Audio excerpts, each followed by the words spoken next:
Charlie, how we doing? Wonderful. Right. Yeah. I want to know a bit more about, obviously, your time with us. And when did you start with us? Uh, about a month and a half ago. Month and a half. Just shy of 2 months, I think, around that point. Yeah. And just before I started pressing record, you were going on about the situation at that time. Do you mind just sort of like giving me like a rundown of where you were before you started and compare it to where you are now? Yeah. Yeah. Sure. So before I started, I was in contact with yourself, as you know, through WhatsApp, and I was very tight on money, right? So I couldn't join. I stuck with a free blueprint as long as I could. Life was not the best money wise. I eventually scraped enough money together to jump on Zenith. I done it. I took the risk. I done it, and I was extremely excited. And that was all the money I had. Right, so I had literally no money.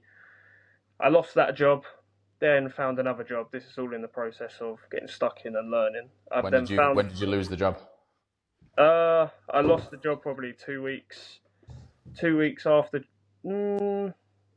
couple weeks after joining, and then I had another job that I got onto, and through the process of them weeks, right, so I managed to get onto an offer. The same day that I got on that offer, my job fired me. So I had no money in the bank, right? I had bills coming out in a couple of weeks, which I just about covered, right? Just about. That was not a fun journey, but just about covered them, right? And then my car decided to go kaput, right? So I had no car, I had nothing, and all I had was just the drive and hunger, right, to get what I wanted out of this industry, and just got stuck in. And yeah, it's quite absurd to go back and look over, really. Like, no car, no money. So even if it didn't cross my mind, right, that it weren't going to work, because you need to have that mentality of just getting stuck in and doing it. But I would have had no means of getting another job, so it would have just got nasty. And yeah, I'm now in a role, and in around half the month, I've made 2 months' wages of what I would have earned. Fucking hell, bro. let me just fully understand your timeline a little bit, because I think it's easy to get like confused with actually how crazy this was for you. So you initially inquired back in, was it February? I think we've got a February, screenshot yeah. from our conversation, haven't we, about you not really being able to join. So you were initially interested in February. You couldn't afford it at the time, so we put you into the free group where you just sort of like found your way through it, got stuck in, did what you needed to do. Yeah. How long did it then take you to save up to be able to join? So I think it was like maybe just over a month, and I just found the means to get it done and just went for it. Okay, so you figured it out after about a month and a half ish.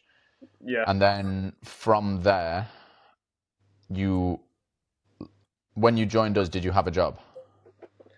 When I joined the full team, no, I just lost one of the jobs of the two that I lost.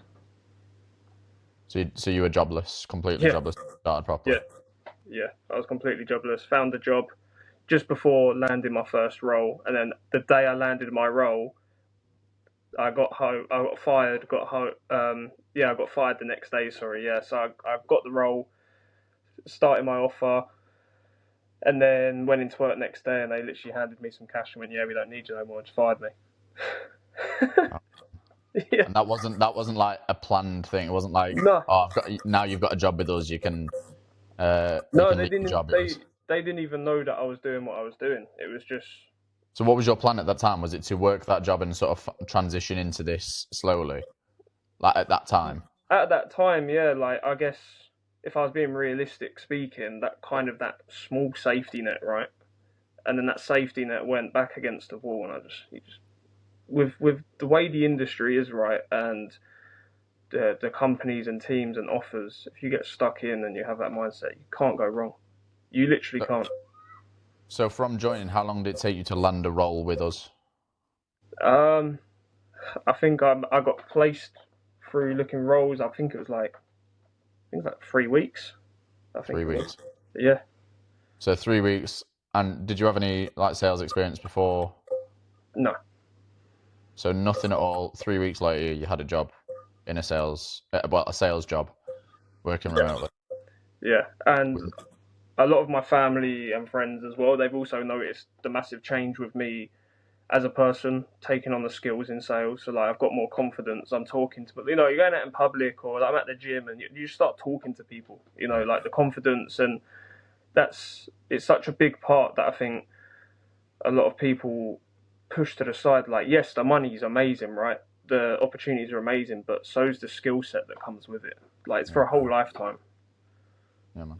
And that's what, just a month and a half of being in it. So Yeah. walk us through the current situation then. So obviously you're on the same job role that you landed 3 weeks in. That is the same job, isn't it? Yeah, Not like yeah. changed. So same So job. yeah, same offer. So I passed the 3 weeks. There was a few other setters as well that joined with me. I think there was four of us, and I was the only one that they wanted to keep because we just got along, you know. And they could see the drive and the hunger and wanting to do better.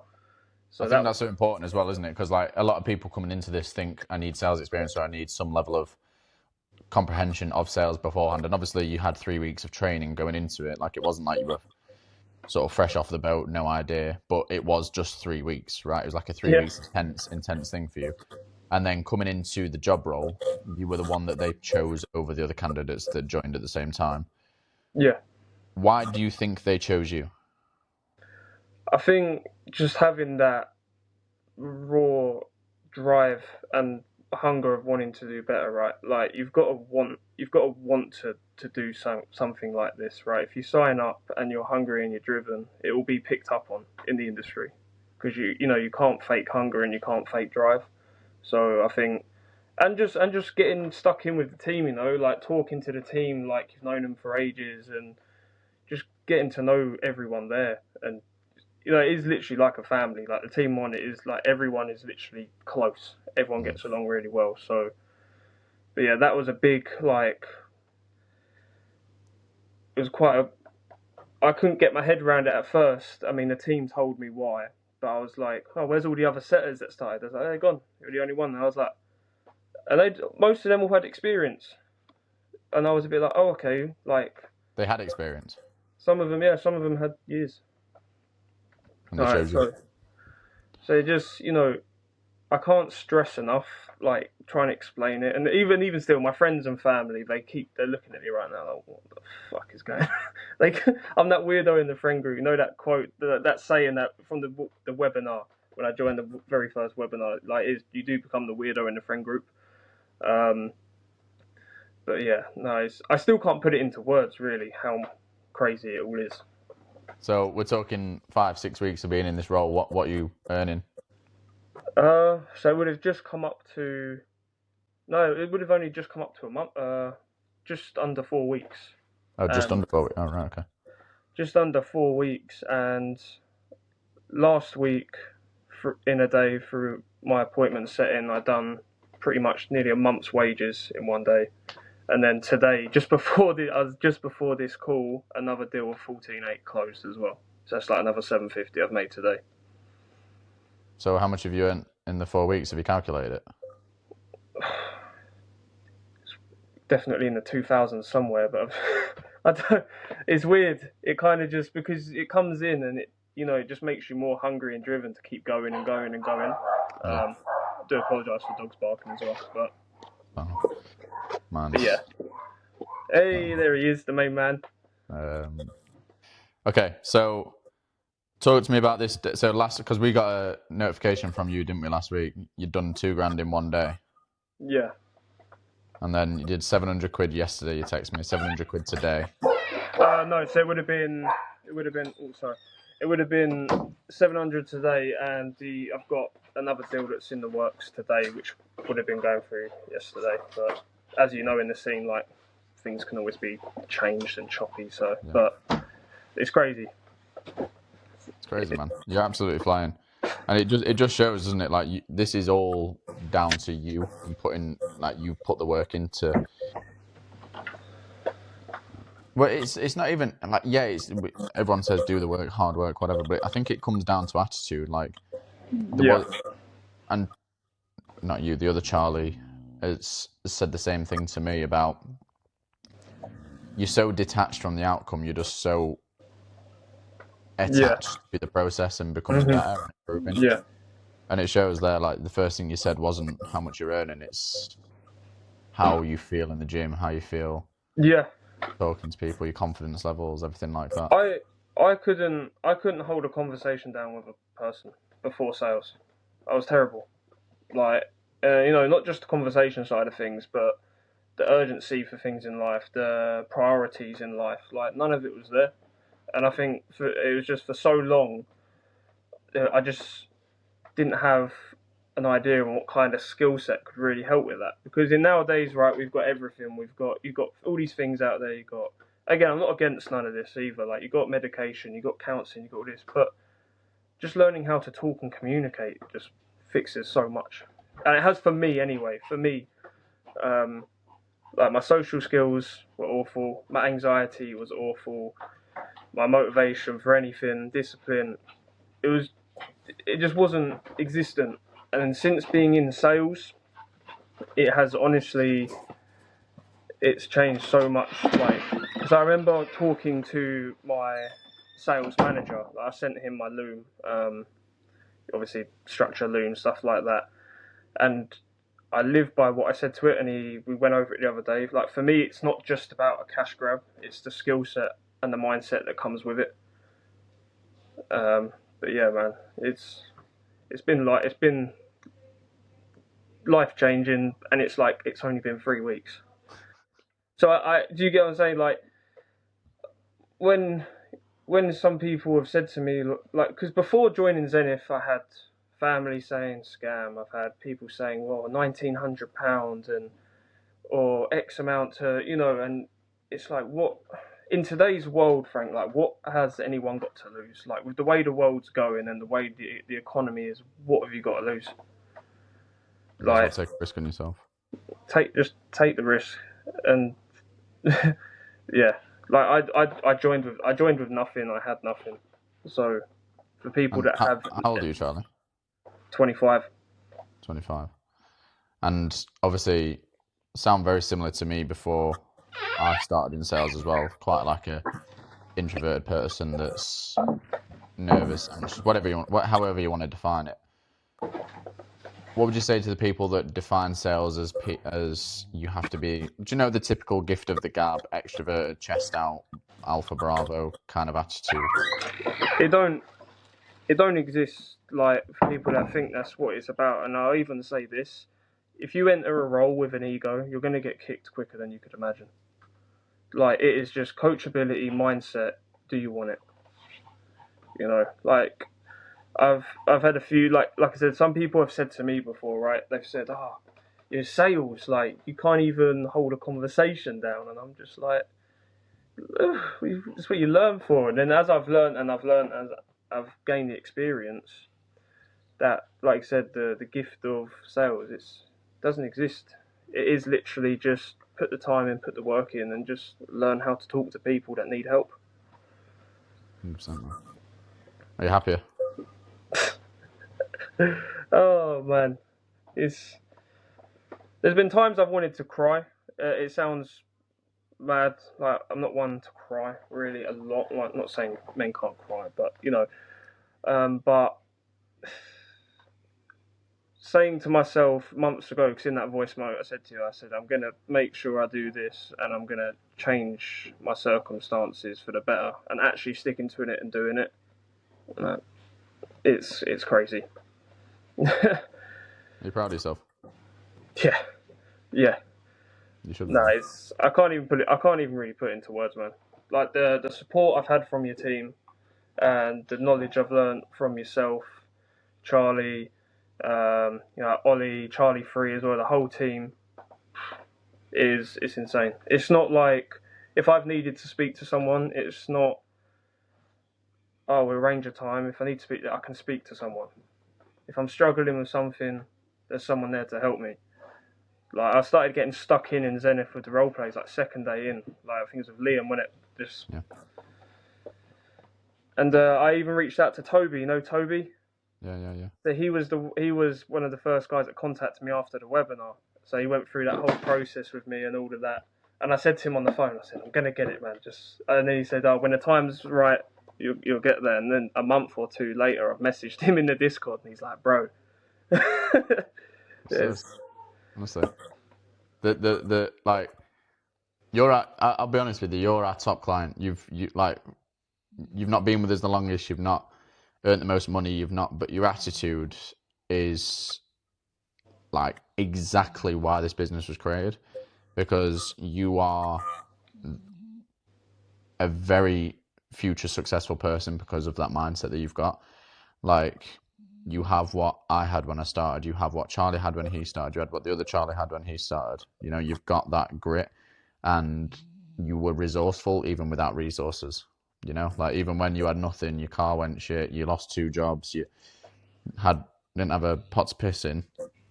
You've then found it and done something about it. A lot of people come in and press buy, or they have easier circumstances starting and still don't act with the same level that you have. Yeah. And it shows, man. You're gonna absolutely fly. What's the future look like for you? What's your plans? What do you want to do? What's your goals? I just wanna get out and travel a bit, man. And it's like I'm looking at my MacBook and I'm sat there and I'm just like, as long as that's with me, I'm good. You know, and it kind of even went over my head a little bit the other day, because I was like, oh, I'm going to get the apologies for all the noise, by the way. It is a chaotic day today. It's like, so I like going to Wales Lake District, and it's just like Airbnb, laptop, hey. Do you know what I mean? So yeah, no, I'm super. I can't put it into words. That's why I keep stuttering and stuff, man. I can't put it into words. I can't. And just a quick sort of insight into Zenith as a platform for you. How did you? Obviously, you've spoken about your experience briefly, but in terms of like, what's your favorite part of Zenith? I'd say when it comes to all the aspects within Zenith, like the community as well, top tier community, easy to follow structure and guidance with the the roadmap of beginning at the top, working your way down. It's just it couldn't be made any more simpler for people to understand, really. Like, and I don't say that in a sense of like, if people don't understand it, then they're stupid, because obviously the community and yourself and everyone are so good that they're going to help you. But yeah, no, everything about it's just been phenomenal. Love it, man. Bigger and better things. 100%. I can actually use my passport now. Where's the first stop? Where are you going? I don't know. I've been eyeing up Greece for the past couple of weeks. Yeah. Yeah. I said to my missus, she was like, because she was still kind of bamboozled when I landed a role. I just said to her, before I got the role, I said, a month from now we're going to go abroad. She's like, no, we're not. A month from now we're planning to go abroad. So just get stuck in, do the work, and life works in mysterious ways as long as you show up, right? So what would be your one piece of advice, or what would you say to someone who's on the fence or is thinking about it and a bit scared? Because you were scared. Like, it's not like fear doesn't exist in people that do it, but yeah. What would you say to that person? Use that fear to your advantage. Having that feeling of fear will fuel you in ways that motivation can't. So, like, for me, my main driver right now is being so fearful of being where I was that I could never go back to that place. You know, so yeah, if you're feeling fearful, good. You're meant to be scared. Life's scary. Life's rough. Life's shit. You know, but if you're on the fence, there's something that's in your mind that you're thinking is something you can put in front of you. So just do it, man. Just do it. Get involved, because eventually a year from now, the space is gonna fill, right? It is gonna fill up, because it's still you know, like you said in the webinar, where we are in the industry right now compared to where it is. Just fucking get stuck in, jump in. 2026, man. That's it, man. Year of change. Year of change. Should be proud of yourself, bro. Absolutely smashed. You know where we are. Of You're going to course. keep growing. You're going to keep progressing. You're going to keep doing bigger and better things. And you'll be a coach for us one day. I promise you that. All right, bro. Nice one. Yeah, let's get it. All right, Frank. I'll speak to you soon. I'm that. Bye bye.